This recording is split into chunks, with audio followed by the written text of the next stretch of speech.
وزیراعظم شہباز شریف کا حالیہ صورتحال کے پیش نظر معاشی طور پر کمزور طبقے کو ریلیف کی فراہمی کے تسلسل کو قائم رکھنے کا فیصلہ۔ وزیراعظم کا موٹر سائیکل سواروں، پبلک اور گڈز ٹرانسپورٹ کے لیے گزشتہ ماہ دی جانے والی سبسڈی میں 1 ماہ کی مزید توسیع کا فیصلہ۔ وزیراعظم کی سفری کرایوں اور مال بردار گاڑیوں کے کرایوں میں اضافے کو روکنے کی ہدایت۔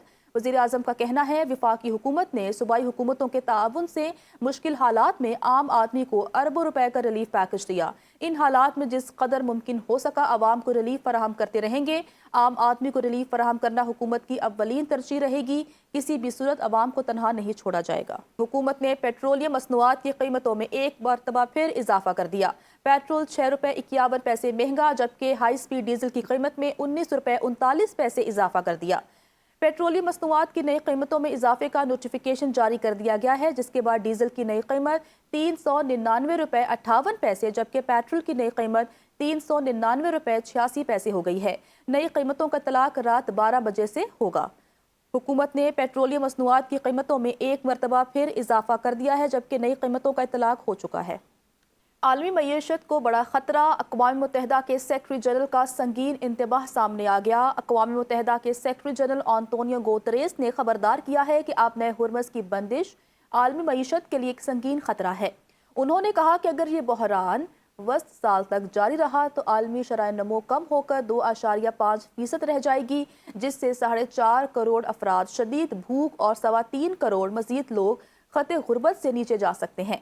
سیکرٹری جنرل نے متنبع کیا کہ سال کے آخر تک بندش برقرار رہنے کی صورت میں دنیا بدترین عالمی اقتصاد بازاری کا شکار ہو سکتی ہے، جس کا سب سے زیادہ اثر غریب طبقے پر پڑے گا۔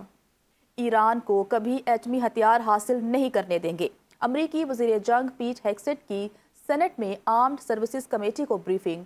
پیٹ ہیگسٹ نے کہا کہ ایران میں فوجی اہداف مؤثر انداز میں حاصل کیے، ایران کی دفاعی قوت کو بڑے پیمانے پر تباہ کر دیا۔ Chairman joint chiefs general Dan Caine نے کہا امریکی فوجی قیادت نے سویلین قیادت کو مختلف عسکری آپشنز دیے ہیں۔ مشکل فیصلوں کے لیے حکمت عملی کی وضاحت بھی کی گئی ہے۔ کمیٹی میں دونوں سے دفاعی حکمت عملی اور جنگی اخراجات پر سوالات کیے گئے۔ امریکہ کے خلاف جنگ میں ایران کا پلڑا بھاری ہے۔ ابھی ہم نے اپنے نئے پتے نہیں کھیلے۔ ایرانی قومی سلامتی کمیٹی کے نائب چیئرمین علاؤالدین نے امریکہ کو خبردار کرتے ہوئے کہا کہ ایران آبِ ہرمز پر اپنے کنٹرول سے کبھی دستبردار نہیں ہوگا۔ انہوں نے باب المندب کی اہمیت پر زور دیتے ہوئے کہا کہ باب المندب کی اہمیت آبِ ہرمز سے کم نہیں ہے۔ یمنی فورسز اس آبی گزرگاہ کو بند کر کے امریکہ کو ایک اور کاری ضرب لگانے کے لیے پوری طرح تیار ہے۔ ایرانی عہدیدار نے کہا کہ ایران نے صرف رہبر معظم کے حکم پر امریکہ کے ساتھ مذاکرات کیے، لیکن مذاکرات کی میز ہمارے لیے سمجھوتے یا ذلت کی جگہ نہیں۔ ہم کسی صورت سرنڈر نہیں کریں گے۔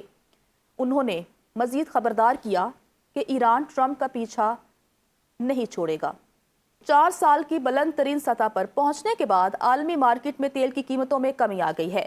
رپورٹ کے مطابق عالمی مارکیٹ میں برینٹ خام تیل $124 سے کم ہو کر $111 فی بیرل پر آ گیا۔ WTI $110 سے $105 فی بیرل پر آ گیا۔ ناکہ بندی اور آبِ ہرمز کی مسلسل بندش کے باعث تیل کی قیمتیں 4 سال کی بلند ترین سطح پر پہنچ گئی تھیں۔ امریکہ میں پیٹرول کی اوسطاً قیمت 8 سینٹ اضافے کے بعد $4.30 فی گیلن ہو گئی ہے۔ ڈیزل کی اوسطاً قیمت $5.50 فی گیلن ریکارڈ کی گئی ہے۔